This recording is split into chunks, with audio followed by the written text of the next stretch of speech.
Hello, I am Dr. Pallavi Gupta. I will take up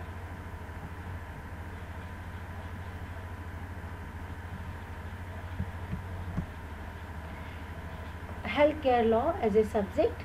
The topic for the day is constitutional provisions related to healthcare. I will discuss meaning of health, health and preamble under the Constitution of India, health and fundamental rights under the Constitution of India, health and directive principles of state policies under the Constitution of India, health and fundamental duties under the Constitution of India, health and seventh schedule under the Constitution of India. What is the meaning of health? Health is a vital indicator of human development, and human development is the basic ingredient of economic and social development of a country. According to WHO, health is a state of complete physical, mental and social well-being, and not merely the absence of disease, infirmity and sickness. There are several constitutional provisions which are related to healthcare. The Constitution of India, directly or indirectly, not only provides for the health care of the people, but also direct the state to take measures to improve the condition of health care of the people. The framer of the Constitution had imposed the duty on the state in the nature of directive principles of the state policy, wherein it is the responsibility of the state to ensure social economic justice to its citizens, as the preamble of the Constitution says. The term right to health is nowhere mentioned in the Constitution, and the Supreme Court has interpreted it as a right to health as a fundamental right under the directive principles of state policies and fundamental rights. Beautifully, Supreme Court interpreted first right to health under Part 4 of the Constitution of India, and second right to health as a fundamental right under Part 3 of the Constitution of India. Supreme Court said the right to health is a part and parcel of right to life, and therefore right to health is a fundamental right provided under the Indian Constitution. Now I will discuss the provision of preamble of the Constitution, what it says about health. The preamble of the Constitution of India strives to provide for the welfare state with socialistic pattern of society. The concept of democratic socialism aims to improve the health condition of the people. The preamble gives a broad direction for the Indian Republic, refer to social, economic and political justice, and also equality of status and of opportunity. Under the term social justice, one can raise the issue of access to health care facilities and the principle of justice involved in the equality of access to the health or medical facilities. In the same way, equality of status and opportunity may be taken to refer to improve the citizens' socio-economic and health issues. There are a number of fundamental rights which are mentioned under Part 3 and indirectly related to health. Article 14, fundamental right refers to equality of law and equal protection of law. Therefore, there shall be equality of status and equal protection of law for all citizens in matters relating to any state-run healthcare institute. Under Article 15, which is saying there shall be no discrimination. So therefore, no citizen shall be discriminated by state-run healthcare institution for medical treatment or any medical facility on any ground. Article 21, which says that right to live means something more than mere animal existence, and include the right to life consistently with human dignity and decency. In number of the cases, the Supreme Court held that right to health and medical care is a fundamental right, which is covered under Article 21 which says that no person shall be deprived of his life and personal liberty except according to procedure established by law. Since health is essential for making the life of workman, man or woman meaningful and purposeful and compatible with personal dignity. Article 23 is indirectly related to health and it refers against exploitation. Subclause 1 of Article 23 prohibits traffic and begar in human being. It is well known that traffic in women leads to prostitution, which is turned is two major factor in the spread of AIDS. So prostitutions are also having right to health. Article 24 refers against exploitation. It is relating to child labor. It says that no child below the age of 14 years shall be employed to work in any factory or mine or engaged in any other hazardous employment. Therefore, this article directs the relevancy to child health. It also indicates the responsibility of the state to consider the health status of young citizens, children, while giving employment to them. Thus, health status and physical fitness in cases of some occupations are considered as a precondition for employment. Since these rights are justiciable, the state gets an authority to impose its preferences on the citizen in interest of maintaining good health condition in the country. Now I will discuss health and directive principle of state policy under the Constitution. Article 38, 39, 41, 42, 47, 48 deals with the directive principles of state policy related to health. Under Part 14, 4th of the Constitution outlining the directive principle of state policy, there are a number of unstated references to the health development of the people. In fact, the fundamental right and the directive principles constitute a conscience of our Constitution maker. It is true that the directive principles of state policy are not justiciable, suggesting that the state can excuse itself from implementing the various provisions under the head of directive principles. However, the content of the directive principle indicate the concern and the commitment of the Indian Constitution for social welfare and equality do provide a definite direction for the policy making in the country. These provisions had directly or indirectly imposed duty on the state related to public health. It directs the state to take measures to improve the condition of health care of the people. As Article 38, 39 is talking about to maintain the social order and to protect the health of the worker.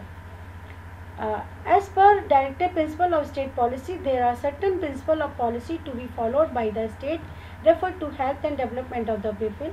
It is said that the state shall in particular direct its policy towards securing that the citizens, man and woman, equally have the right to an adequate means of livelihood, that the health and strength of the worker, man and woman, and the tender age of the children are not abused, and that citizens are not forced by economic necessity to enter the avocation unsuited to their age of strength. The children are given opportunities and facilities to develop in a healthy manner and in condition of freedom and dignity, and that childhood and youth are protected against exploitation and against moral and material abandonment. Such policy clearly shows responsibility and a concern that the state should have towards physical and psychological health of the Indian citizen, irrespective of their social, economic and demographic situations. Article 41 says that state has to provide public assistance for those who are sick and disabled. The provision also shows that as far as possible the state should strive to assist the citizens by physical and financial provisions in the situation of old age, sickness and disablement. Hence, under the mandate, the state is required to provide the public health and medical care preventives as well as curative and promotional services in the field of health. Article 42 puts a primary duty of the state to protect the health of infant and mother by maternity benefit. This implies that it is not only the sick or disabled person which require the state to intervene, but it is also under the normal situation of the work and the normal experience of the citizen under certain situation that the state should provide the needed assistance. Thus, the state has to intervene to secure for these citizens proper human condition in the place of work. Such condition of work should be available to all citizens irrespective of their gender, religion, language, community, race, etc. means without discrimination on any ground. Even though it is normal occurrence for the women, the maternity puts upon them great stress and mental tension. The state need to provide the relief. This may take the form of financial assistance for antenatal and postnatal care and providing the facilities for such care. Article 47 speak about the duty of the state to raise the level of nutrition and standard of living of its people as primary responsibility. Due to a number of factors, historical, socio-economic, genetic, etc., all the citizens do not have the same level of nutritional status and health status. It is observed that the children of socio-economically deprived communities are highly prone to disease on account of the poor nutritional intake. The same problem is seen in the case of women of the socio-economically deprived section of the population. The directive principles of state policies prescribe as the duty of the state to raise the level of nutrition and the standard of living and to improve public health. In this context, the state is required to take steps to bring about prohibition of the consumption except the medical purpose of the intoxicating drinks and of drugs, excessive doses of which are injurious to health. This indeed a clear-cut articulation of fraternal role of the state in protecting the health of citizens according to the Indian Constitution. Article 48 is talking about to organize agriculture on the modern and scientific lines so that it can improve the productivity. Article 48A is talking about duty of the state to protect and improve the environment to safeguard the forest and wildlife of the country. The Constitution also referred to the preservation and improvement of the healthy environment, which is so crucial for the improvement of health status of all living being. Not only the state but also panchayat, municipality and local self-government are liable to improve and protect public health of their locality. The legislature of a state may endow the panchayat with necessary power and authority in relation to matters listed in the 11th schedule. So we have seen in number of the cases the Supreme Court held that people are having fundamental right to live in clean environment, or in a Ratlam case it was municipality of the local community was directed to take measures to make clean the city. Now I will discuss health and fundamental duty under the Constitution of India. Fundamental duties are also indirectly linked with clean environment, health, etc. Just as there is a requirement that the state shall have to provide certain facilities and services to the citizens, the Constitution provides about the reciprocal requirement in the form of fundamental duties of the citizen towards the country. So it is the duty of the citizen that is fundamental to protect and improve the natural environment, and to develop the scientific temper, humanism, and to strive towards excellency in all spheres of individual and collective activity, so that the nation constantly rises to higher level of endeavor and achievement. In this sense, there is a joint responsibility from the state as well as the citizens towards the maintenance of human and animal health, as well as also the long-term issue relating to improvement in the health condition of the human being and the animal. Thus, the issues of the health and the issues of the decision making and administration are attempted to be integrated in the Indian Constitution. Health and 7th schedule under the Constitution of India. As we know, in 7th schedule we have three lists which are mentioned about the certain entities on which central government or the state government and can make law. There is concurrent list on the entity which is mentioned in the concurrent list. Both the government can make the law, and here I will discuss some entities which are related to the health and mentioned in the union list. There are number of the items related to health services and health status of the people mentioned in the unit list. These items are considered as port quarantine, including hospitals connected therewith, Siemens and Marine Hospital. As we have seen during pandemic COVID-19, central government has taken the made the regulation to stop the person who are coming from abroad and taken them for quarantine, and cultivation, manufacture and the sale for export of opium, interstate quarantine, duties of excise on tobacco. Under the state list, there are number of the entries which are direct reference to the provision of healthcare facilities. For example, drinking, health and sanitation, including hospitals, primary health center and dispensaries, family welfare, public health and sanitation, hospital and dispensaries, production, manufacture, possession, transport, purchase and sale of the intoxicating liquor, water, overall supervision of the function of the hotels, fairs, so that these would not cause health hazards, levying excise duties on the alcoholic liquor for human consumption, opium and other narcotic drugs. Under the concurrent list, the following items are included under the concurrent list known as a list third, which refer to the various aspects of physical, mental and social health care policy.